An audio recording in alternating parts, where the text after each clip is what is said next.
Hello and welcome. Thank you for joining me today in the garage. We're going to be talking about fuel today.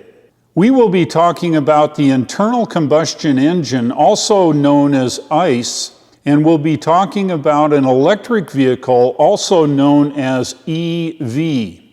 Some of you folks probably currently drive an ICE car.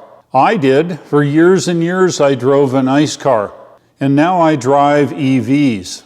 An ICE car is something that's been around for the last 90 years. ICE cars run on a fuel derived out of crude oil. Crude oil is pulled out of the ground through drilling and pumping process. It's sent off to a place called a refinery. Inside of the refinery is a catalytic cracker unit. The catalytic cracker in a refinery breaks down the crude oil into several types of chemicals. The light oils through the heavy oils are separated out in the cracker. It's then collected. Additional chemicals are added to the motor fuels to make them better. Once these fuels are created, they are piped to a depot. Delivery trucks then pick up those fuels and take them to gas or diesel dispensing places, where you then drive your car over there and put it into your tank. So once you put these fuels into your ICE car, the mechanical engine, consisting of several hundred moving parts, which by the way is all bathed in oil so that they don't wear out, an internal combustion engine only rotates in one direction. This motion must be changed through something called a transmission. The transmission allows the car to go forward and in reverse through changing the gearing inside of the transmission. To go forward, you have your selection and multiple gears. So once you start up in an internal combustion engine in one direction, typically in the forward direction, the automatic or the manual transmission will change gears to keep the RPM of the internal combustion engine within a specified range. Now, once that vehicle is moving forward, there's only one thing that'll stop it, and that's the brakes located in each one of the wheels. When you push on the brake pedal, that car will come to a stop. In an EV, it's much different. An electric motor is what drives an EV, powered by a battery. The electric motor can run equally well in forward as it will in reverse. So therefore, there's no transmission required. And that electric motor can drive that car up to speed in both directions. So let's talk a little bit about efficiencies. Now, what does that really mean? In an ICE engine, the fuel is poured into the ICE engine and that fuel is ignited. Essentially, it explodes within the cylinder and pushes the piston down and makes the crankshaft rotate. That in turn drives the transmission and in turn drives the wheels. An internal combustion engine is not efficient.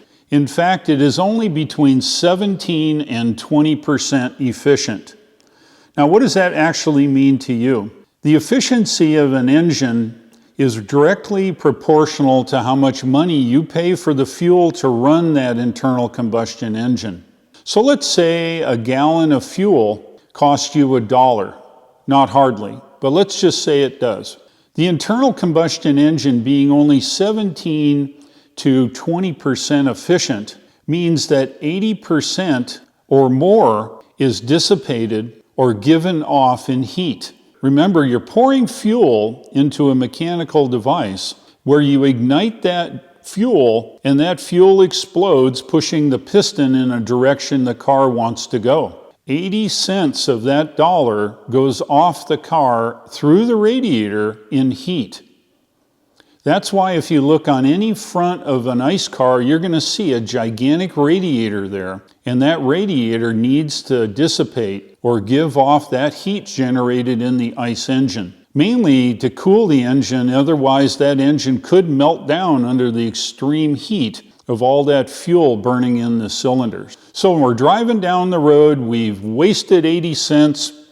We're using our 17 to 20 cents to get moving down the road. And now all of a sudden we have a red light in front of us. What do? You push the brake. Well, an internal combustion engine has no way to use that energy that is contained in the forward motion of that vehicle. So when I push that brake pedal, what happens? The brakes engage and I slow down. Well, what I'm doing, I'm changing kinetic energy, the forward motion of the vehicle, to heat generated in the brake pads or in the brake disc to slow or stop that vehicle. Once I'm stopped, I have to hit the accelerator again, the engine spools up, I start moving forward, and the cycle repeats. 80 cents is lost, 17 to 20 cents is used to go forward, and then I use the rest of that 17 to 20 cents and burn it up in heat in the brakes, or in the air in friction of driving through the air. So an internal combustion is expensive to run. Yeah, I'll give it to you that maybe fuel is kind of inexpensive here in North America. However, throughout the world, the imperial gallon costs $6 to $7 US. In America here, we're heavily subsidized by the government, and so therefore the fuel cost is much lower. But nevertheless, you're still throwing away 80 cents of every dollar in your ICE car just to move the car forward. In an EV, it's much different. The fuel cost in an EV is much lower. In fact, the fuel cost is a fraction, probably about 20% of what you would pay for internal combustion engine fuel. Not only are you not paying $1, but you're paying 20 cents to move down the road. And when I take my foot off the accelerator in an EV, the forward kinetic energy is creating a generator out of the motors called regeneration. And this regeneration will put energy back into the battery so I can use it again when I go forward. So I'm spending more money running an ICE car than I am an EV. We have to get our energy from someplace. Of course, with an ICE car, you go to what's called a gas station or filling station or some place where I can get fuel for my ICE car. Typically, I have to go there because I don't keep it here at the house. It's way too dangerous to keep 20,000 gallons of that stuff around my house. So you go to a filling station or something that manages that fuel for you. You pull up to the pump, and it's truly a pump where it pumps the fuel from the ground and into the tank on the car. I fill up the tank, I seal up the tank, and I drive home. Now my car is full of these fossil fuel where I can then take that car wherever I want to go until that tank runs dry. In an EV, it's much different. Fuel for that car can be derived in many places. Typically, almost every house in the modern world has some form of AC electricity piped to it. Now, yeah, I'll give it to you. If you're off in a mountain cabin someplace, you're not going to have any electricity. However, you're not going to have any fossil fuel either. So let's talk about our source of electricity. We know that we drive to a gas station for our internal combustion engine car, but where do I get fuel for my EV? Well, you start right here. This is an extension cord. It's plugged into the house mains. In North America, our normal main power is 120 volts at 20 amps for the socket. That gives us about 2,200 watts of power. That's certainly enough to charge your EV. You can plug it in, the EV will charge up, and you don't have to go anywhere. More importantly, with an EV, say I go to work for the day and I come home. I park the car, I hook up my fuel source here, or a bigger connection of 240 volts, and I let that car charge overnight. That car will charge up and be ready to go in the morning, and I don't have to do a trip to some fuel station someplace or stop along the way. So getting fuel for the EV is much simpler. Let's say I'm going to take a trip. I use my internal combustion engine car on trips. I head off down the road and I must locate a gas station. There's plenty of them around. I pull in, I hook up to the pump, I fill up my gas tank, and I jump in the car and head on down the road after using the restroom and perhaps getting something to eat. What do you do for an EV? Very much the same. You pull off the highway, you hook your car up to the high-speed supercharger, and then you get yourself something to eat and use the restroom, and I come back, my car is ready to go, and I jump in it and drive off. It's just that simple. I'm not exposed to chemicals. I'm not exposed to high voltage electricity because it's totally safe. I plug in, I use that charge time for what I normally do for long trips, use the restroom, get something to eat, and take a walk. So last but not least, let's talk a little bit about what's left over after I use my ICE car. Obviously, if I have a fuel that I put in the tank and it's used to burn and explode within the internal combustion engine to generate power, all that exploded fuel must go somewhere, and it does. In an internal combustion engine vehicle, it goes out what's called the exhaust pipe. The exhaust pipe is located at the rear of these vehicles, mainly because they don't want the occupants to breathe it. Having the exhaust pipe at the rear of the car is awesome for me, the driver, and my occupants, but that poor guy following me, he's got to breathe it. In an EV does not have the exhaust problem. In fact, the EV that I drive, the Tesla Model Y and all the Tesla vehicles and all EVs in general, don't have an internal combustion engine in them at all. They are 100% battery powered.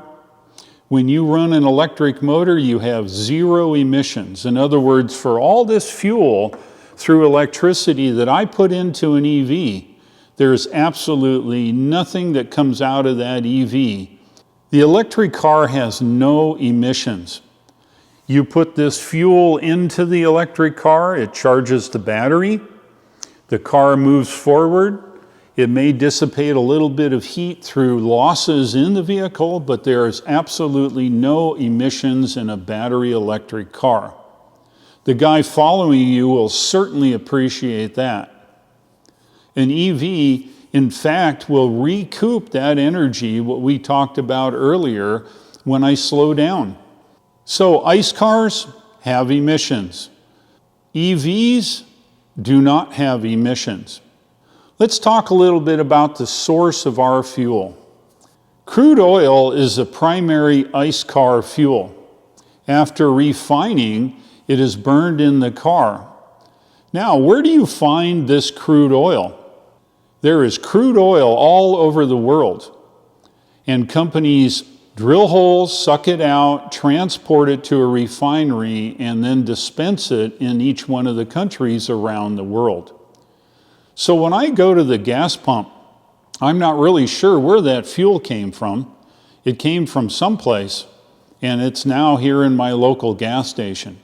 Can I drill a hole in my backyard? Well, maybe. If you want to go through the drilling, pumping, refining, and put it in your car process, certainly you can. I'm pretty sure, though, that where you live probably won't be able to because you either don't own the mineral rights or you're not allowed to do those kinds of things. Refineries are restricted to very few places. So you're at the mercy of a fuel station to get your fuel. An EV is different.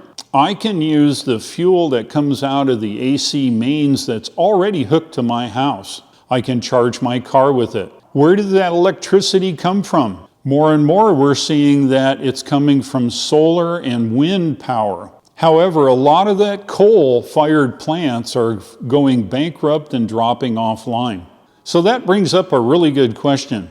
Depending upon the electric load, how much will that actually affect the amount of exhaust coming out of the smokestack? That would be an interesting thing to find out.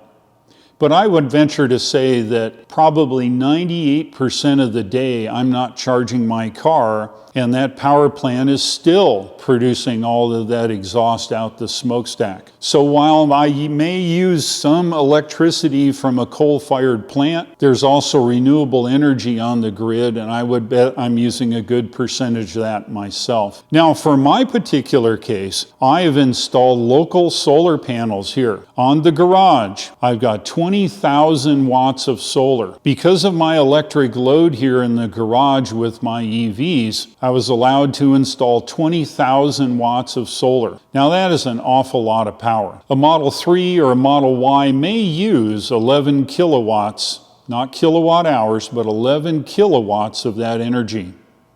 If it's generating 20 kilowatts, I can charge one EV absolutely free. Non-polluting solar energy goes into the charging of my batteries. I've configured my EVs here to make use of that solar array by charging during 10 and 3 p.m.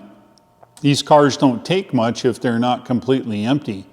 When I get back to the garage, I plug my EVs in, and they are set to start charging at 10 o'clock in the winter and 9 o'clock in the summer, and they will charge with 100% free, non-polluting solar energy from my own solar array. Yeah, if I need to charge my car in the evening, it's not a problem. I'll use the mains for that. But in my particular case, I try to put renewable energy in my car, so there's no pollution when I run my EV, and there's no pollution when I charge my EV. You can't get any better than that. And then as an aside, the spare electric power runs all of the systems here in the garage, including heat pumps, heaters, and everything else in the garage. So let's wrap this video up. An ICE car is only 17 to 20% efficient, and then you waste the rest of that energy when you stop. An EV is 80 to 90% efficient. The cost of the energy going into a fossil fuel car, I think the last I looked was $2.50 a gallon. An average mileage may be 28 miles. I'll round it up to 30 for comparison. And maybe, let's say a gallon of gas is $2.50. 30 miles, you get 30 miles for $2.50. I take my EV here. If I have to charge from the mains, I pay just a little under 10 cents a kilowatt hour, or just about $1.04 to charge my car up per hour. So if I put an hour of charge on my electric car at 48 amps at 240 volts, that will give me 45 miles of range for just about $1. If I end up going to the gas station and putting a gallon of fuel, and that gets me that 30 miles, so that's a big difference. $2.50 versus $1, and I get 15 more miles out of my dollar with my electric car. You would be absolutely silly to go out and buy a new ICE car at this day and age. You would just be wasting your money in fuel. Now, I haven't even talked about the maintenance. That'll be in the next upcoming video here. I will show you what's involved in maintaining an ICE vehicle. I'll show you what's involved in maintaining an EV. You'll be quite surprised. I hope this information was helpful for some of the new people, or maybe some of you guys that really didn't realize how an ICE car worked. I hope this video was useful for you ICE drivers. It's amazing the difference between the two technologies. If you like what you saw today, hit that like button. If you don't want to miss upcoming episodes, please subscribe and click that bell icon, and that will alert you when I post a new video. If you'd like to buy yourself a Tesla, the referral link shown here at the bottom of the screen will get you 1,000 miles or 1,500 kilometers of free supercharging, and this code is good worldwide. Thank you for watching.